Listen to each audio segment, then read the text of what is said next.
период летнего сезона существует большой риск для детей получить травму или подхватить инфекцию во время купания в воде. Чтобы обезопасить детей от подобного, врачи проводят для воспитанников детских лагерей города Якутска профилактические лекции. Летом мы затрагивали тему, в первую очередь, это безопасность на воде, безопасность на дороге, да?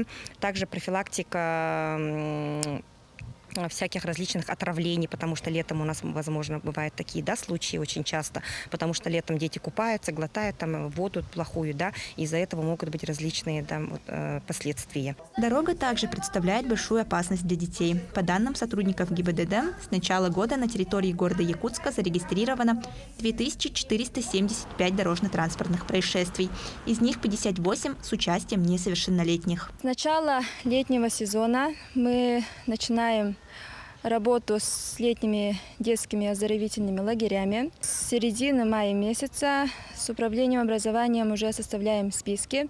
То есть сколько летних лагерей будет в этом сезоне, сколько из них будет пришкольных лагерей, сколько стационарных и республиканских лагерей.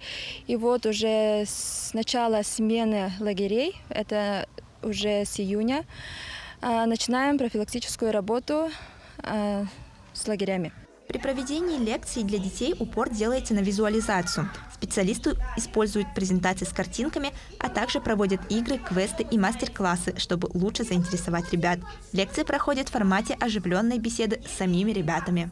Нужно, я думаю, что побольше наглядных пособий надо, чтобы дети поняли, потому что зрительная память, она у детей более-менее развита, и они понимают, когда уже воочию увидят это в картинках. Много информации они, конечно, плохо переваривают, поэтому я думаю, что можно таким образом, или же можно такие беседы проводить, используя игры, игровые формы.